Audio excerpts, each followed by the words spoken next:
말씀 같이 보겠습니다.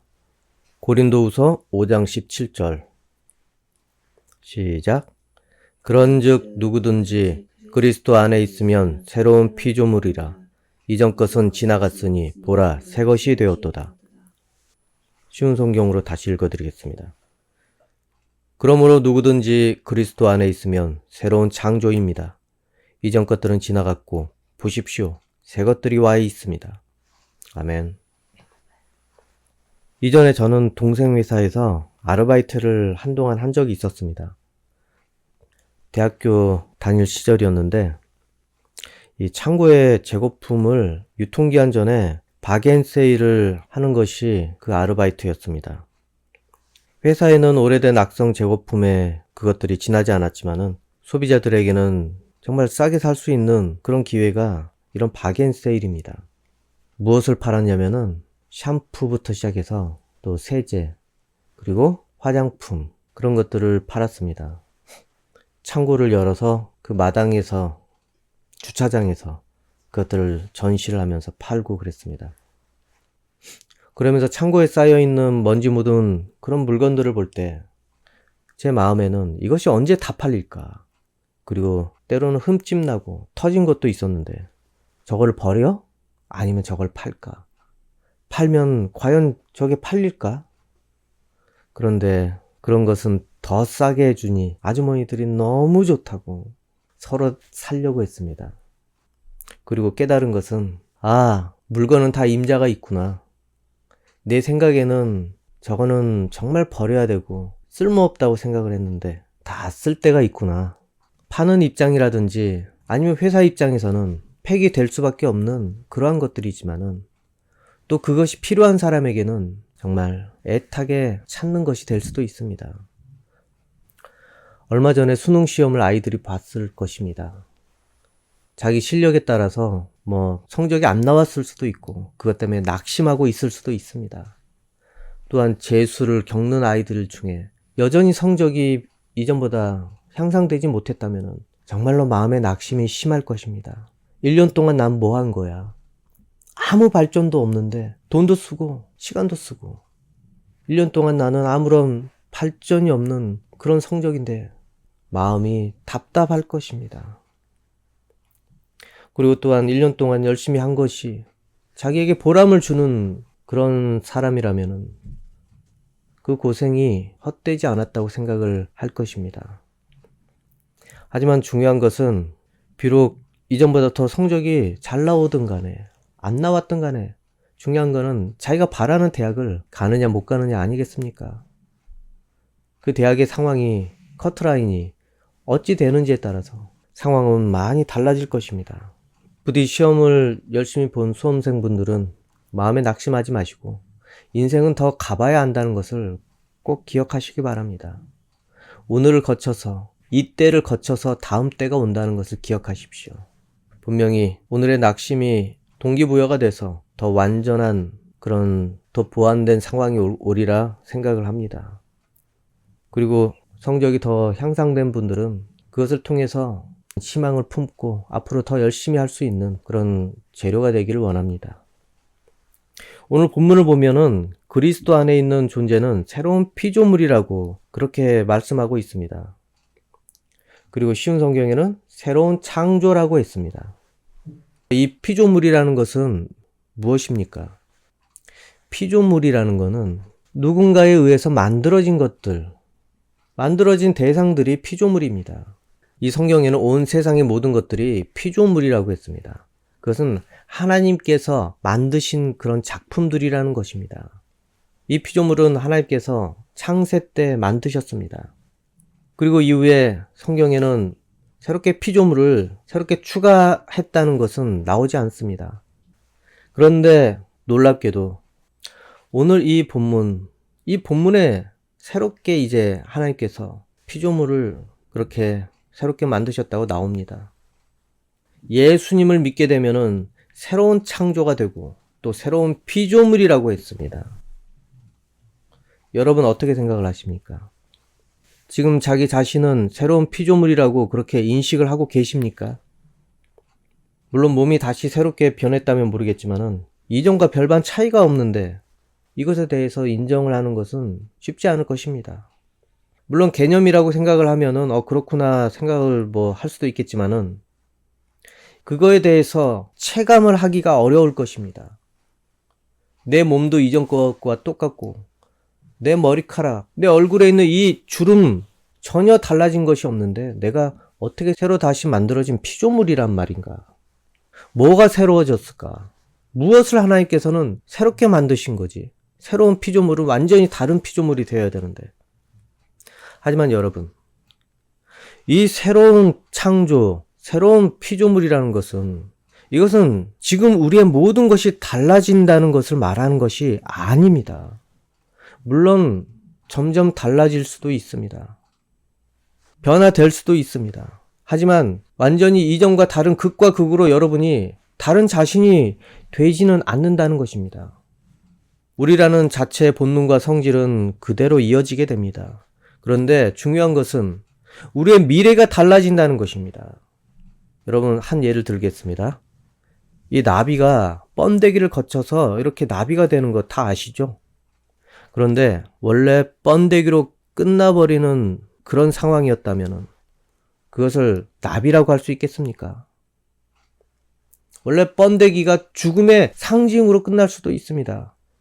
그 벌레의 마지막이 번데기라고 생각을 하게 될 수도 있습니다. 어렸을 때 번데기를 많이 먹었는데 그 번데기가 끝입니다. 그리고 그것을 통해서 실크를 만들게 됩니다. 실크 실을 뽑아내게 됩니다. 그 벌레의 끝은 번데기였습니다. 그렇게 원래 번데기로 끝나버릴 것을 번데기를 찍고 날아오르는 나비와 같이 그렇게 변했다면 어떻습니까? 여러분, 그냥 한 예를 들었던 것인데 우리도 이와 비슷하다는 것입니다. 새로운 종이 되었다는 것은 나는 번데기에서 끝나는 그런 벌레가 아니라 나는 나비라는 것입니다. 똑같이 번데기까지 되는 것은 비슷하지만은 이거는 과정일 뿐이라는 것입니다. 현실에서는 모양과 형체는 똑같습니다. 근데 결과가 다르고 미래가 다른 종이라는 것입니다. 우리는 날기 위해서 번데기를 거치지만은 그 다른 벌레는 그것이 죽음에 끝난다는 것입니다. 그 번데기가 되기 위해서 태어난 것 아니겠습니까? 그러니 원래 영원한 죽음으로 끝날 존재가 영원한 생명을 가진 존재로 그렇게 새롭게 된다는 것을 의미합니다.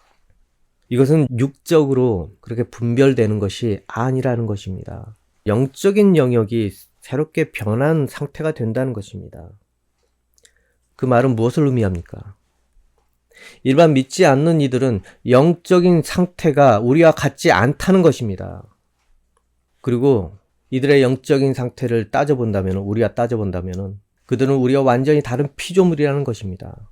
아니, 바꿔서 얘기하면 우리는 그들과 완전히 다른 피조물이라는 것입니다.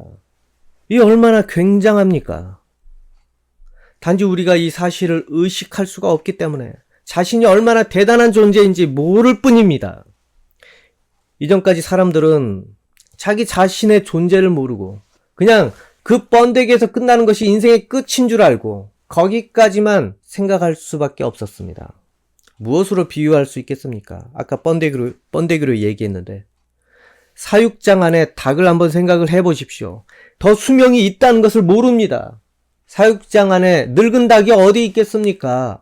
모두 젊은 시절입니다. 다 젊습니다. 그런데 중요한 것은 1년도 못 돼서 모두 사라진다는 것입니다. 하나씩 하나씩. 더 남은 인생이 있다는 것을 경험을 하지 못합니다. 이 친구 얼마 전에 있었는데 없어졌어. 저 친구 얼마 전에 있었는데 없어졌어. 우리 인간들의 삶이 사육장 안의 닭처럼 그 시스템에 맞춰서 자기 자신을 보고 판단을 한다는 것입니다. 도축날 전까지는 그저 던져주는 사료를 바라보면서 그렇게 살고 있습니다. 또한 더 많은 사료에 마음을 두면서 언제까지 그곳에서 마치 살 것처럼 그렇게 안일하게 살던 그런 인생들이었습니다. 그 상황은 영이 죽은 것처럼 동작하지 않는 상황이 됩니다. 그러니 사육장이라는 것을 어찌 분별할 수 있겠습니까? 그리고 자기 자신에 대해서 올바로 판단할 수가 없습니다. 늙어 죽는다는 개념도 알지 못합니다. 이 1년 뒤에 그 일을 알지 못합니다. 이처럼 이전 옛적 피조물은 그저 세상의 무덤을 하나 더 채우려고 태어난 것과 똑같습니다, 여러분. 그것이 그 옛적 우리 인생이었습니다. 여러분 인생을 살면서 자기 자신이 무덤으로 가고 있다는 것을 얼마나 생각하고 살고 있습니까? 지금 현재 이 상태로 영원히 젊음이 유지될 것으로만 생각을 하지 않습니까? 그리고 어쩌다 살다 보면은 친구 하나 없어지고, 그리고 또 조금 더 살다 보면은 자기 자신도 늙어버리고, 우리 인생이 이렇게 살다가 끝나는 것으로 생각을 하며 살았을 것입니다. 그리고 자기 자신에 대해서 그렇게 분별을 하고 판단을 했을 것입니다. 자기 자신의 존재의 이유를 그렇게 생각을 하면서 인생이라는 것 너무나 헛되구나. 그러면서 다른 사람들에게 여러 가지 교훈을 만들어서 가르치려고 했을 것입니다. 인생을 온전히 알아서 가르친 것이 아니라 무덤을 보았기 때문에 왜곡된 인생을 가르쳐 준 것입니다. 여러분, 번데기까지만 되는 그 벌레에게 아무리 번데기를 기준으로 그 애벌레 인생을 설명을 해주더라도 그것이 온전히 판단된 것이 되겠습니까? 나비까지 가는 그런 인생이 이 인생을 온전히 전하는 것 아니겠습니까? 그러니 이 사육장 같은 인생에서 자기의 인생의 끝만 깨닫게 되고 그렇게 전하는 것, 그것은 정말로 한계가 있을 수밖에 없습니다. 이것은 영이 죽어 있기 때문에, 잠들어 있기 때문에 더 이상 자기의 인생을 분별할 수가 없게 되는 것입니다. 이렇게 사는 것이 이전 실제 인생들의 현 주소였습니다. 잘났던지 간에 아니든 간에 세상에 영향력을 준 위인이었거나 또는 거지였거나 어쨌거나 사망의 무덤 앞에서 누구나 의미 없게 되어버리는 그런 존재를 살고 있었다는 것입니다. 그런데 창고의 그 재고품처럼 유통기한 다 지나 폐기 처분이 되어버릴 그런 피조물 신세에서 예수님께서 그러한 누리를 위해서 보혈의 피를 지불하시고 유통기한을 무기한 영원까지 늘려버리는 그런 상황이 온 것입니다. 그리고 신제품이란 딱지를 딱 붙여버렸습니다. 새로운 세대다. 새로운 피조물이다. 여러분은 예수님을 통해서 이전과 다른 피조물이 되었습니다. 예수님께서는 여러분을 새롭게 하시기 위해서 2000년 전에 미리 대가를 지불해 주셨습니다. 선불로 지불하셨습니다. 그래서 매 세대마다 예수님께서는 창고를 놓고 하고 계십니다. 우리를 찾고 계셨습니다. 내가 다 지불한 거야. 이 시대에 오셔서도 여러분을 먼지 쌓인 창고에서 골라서 여러분을 불러 세운 것입니다. 그렇게 버려져야 할 인생을 예수님께서는 그렇게 찾으셔서 새롭게 하신 것입니다. 근데 왜? 어째서 그냥 폐기처분 되어야 하는 그 인생들을 뭐에 쓰시려고 이렇게 찾아 헤맸습니까? 우린 모두 버려져야 할 존재였습니다. 폐기처분 되어야 할 존재였습니다. 처음에는 너무나 잘 만들어서 너무나 기뻐하셨고 그래서 하나님께서 좋다라고 하셨는데 그런데 우리 어느 순간에 폐기되어야 하는 그런 불량품 신세가 되어버린 것입니다. 근데 하나님께서는 한꺼번에 다 폐기하지 않으시고 너무 사랑하시고 그때 너무 좋았기 때문에 방법을 세우신 것입니다. 그래서 우리를 다시 만드시기를 원하셨습니다. 그 중에 몇이라도 다시 건져서 원래 하나님께서 원하시던 그 취지대로, 그 용도대로 회복하시기를 원하셨습니다. 그래서 여러분을 고르신 것입니다. 그래서 세대를 거쳐서, 시대를 거쳐서 2000년 전에 미리 다 지불하시고 여러분 시대에 와서 창고를 두드리시고 문을 열고 먼지 묻은 여러분의 인생들을 하나씩 골라 오신 것입니다. 그리고 그 오래된 먼지들을 다 지워버리고 여러분을 새롭게 너는 내 것, 그것이라는 성령의 브랜드를 딱 씨를 찍은 것입니다. 그리고 새로운 모습으로 여러분을 세상에 출시한 것입니다. 유통기한은 심판 이후에도 불변, 영원, 인피니트, 영원히 연속되고 영원히 계속된다는 그런 유통기한으로 찍어서 이것은 영원 불변, 절대 변조할 수 없음. 이렇게 찍어서 여러분을 새로운 제품으로 내놓은 것입니다. 뭐 제품이라고 해서 좀 그렇지만은 그러니 여러분, 이 인생은 더 이상 이전의 무덤이 목적지가 아니라 천국이 목적지가 되고 하나님의 품이 목적지가 되는 인생이 되었다는 것입니다. 그것이 정말로 엄청난 것이기 때문에 새로운 피조물이라고 한 것입니다. 썩을 수밖에 없는 이 저주받은 피조물에서 썩지 않는 거룩하게 변화될 피조물로 새롭게 창조하신 것입니다. 결코 나비가 될 수 없는 존재였는데 날개를 달아주신 것입니다. 번데기에서 날개를 꿈꿀 수 있게, 그렇게 잠을 잘 수 있게 만들어주신 것입니다. 그러면 그것이 지금과 아무 상관이 없겠습니까? 육체적으로나 자기 기질은 어쩌면 변하지 않을 수도 있겠지만은, 그런데 그게 눈에 티가 나게 변하지 않기 때문에 모를 뿐입니다, 여러분.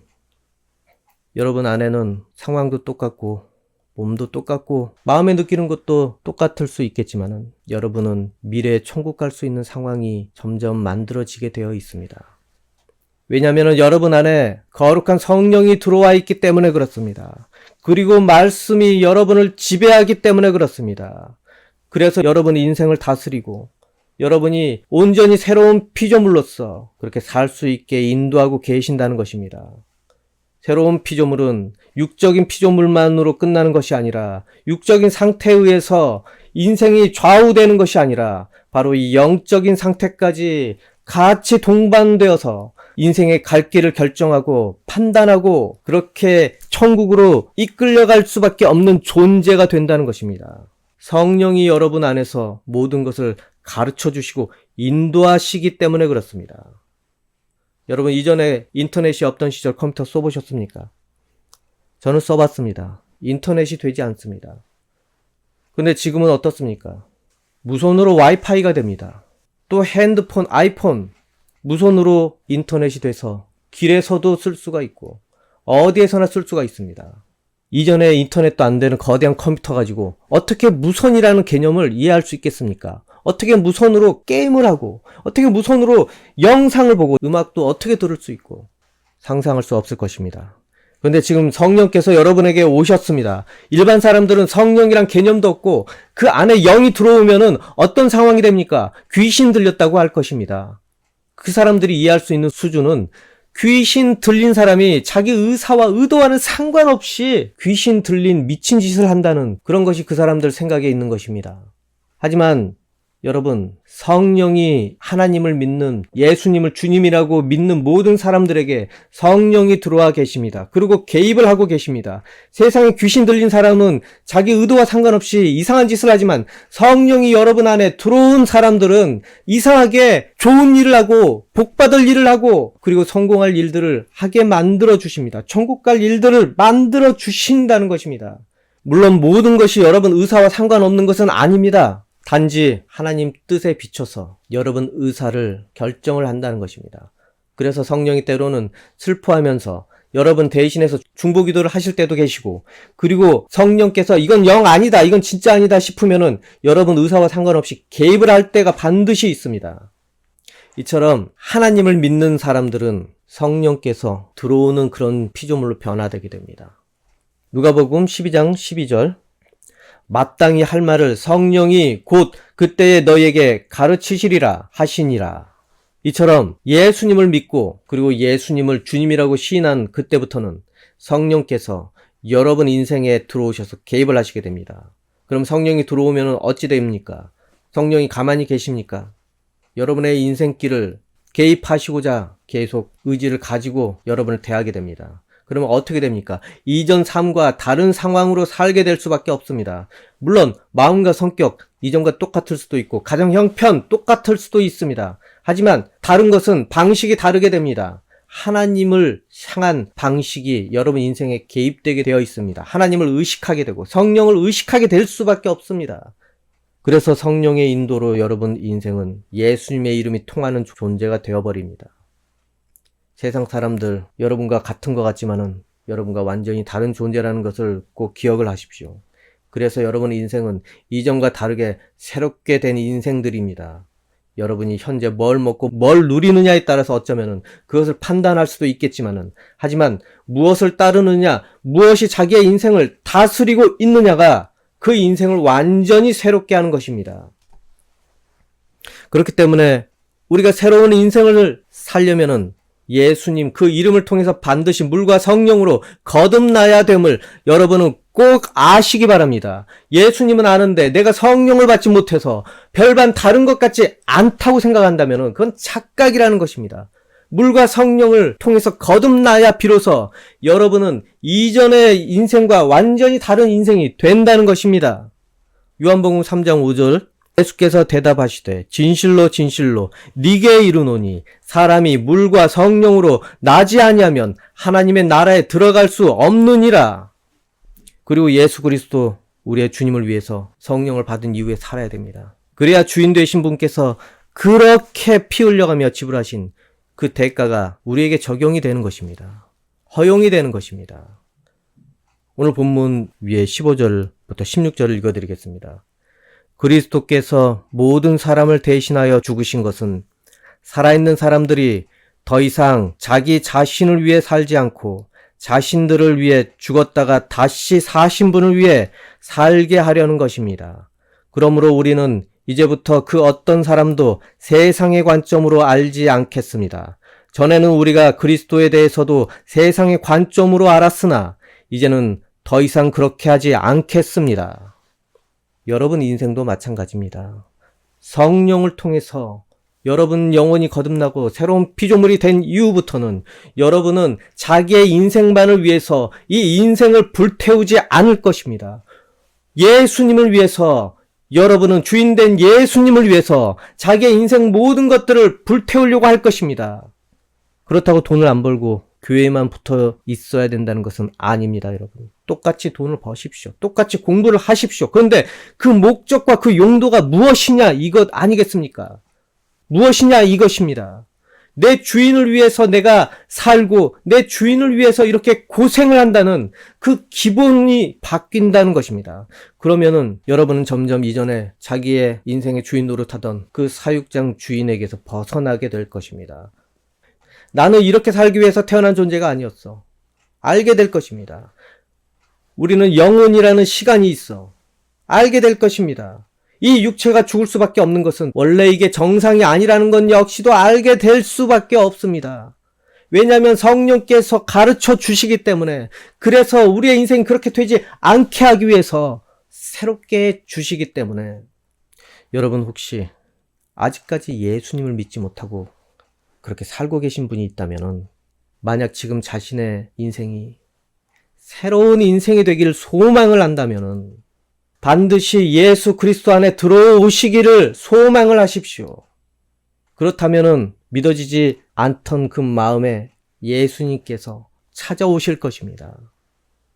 그리고 여러분을 관리하기 시작할 것입니다. 새로운 마음을 가지고 새롭게 자기의 인생을 해석할 수 있도록 도와주실 것입니다. 내 인생이 왜 이렇게 되었는지 그렇게 깨닫게 해주시고, 그리고 방법이 무엇인지 알게 해주실 것입니다. 내 능력으로 될 수 있는 그런 인생이 아니었구나, 그것을 깨닫게 해주실 것입니다. 근데 이전에 왜 믿어지지 않았습니까? 옛적 피조물이니 그 기능이 당연히 없지 않겠습니까? 와이파이가 없는 컴퓨터랑 똑같다는 것 아니겠습니까? 하지만은 여러분이 원한다면은 하나님께서 성령의 와이파이를 달아주실 것입니다. 기능이 작동하도록 새롭게 여러분 인생을 개조해 주실 것입니다. 그러면은 여러분 어찌 해야 됩니까? 콜을 해야 되지 않겠습니까? 컴퓨터 바꿔주세요 하듯이 하나님께 콜을 하시기 바랍니다. 하나님 도와주십시오. 내 인생에 개입해 주시고 내 인생에 찾아와 주십시오.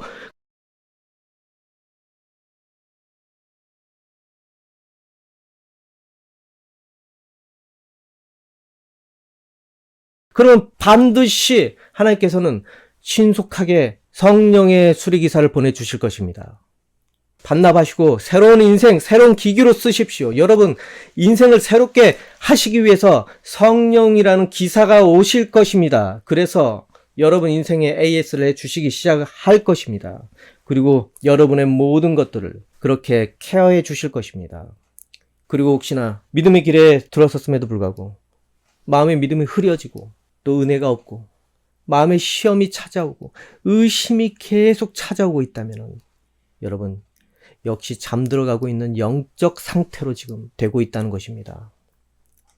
컴퓨터 보면은 잠자기 모드, 휴식 모드, 뭐 그런 거 있지 않습니까?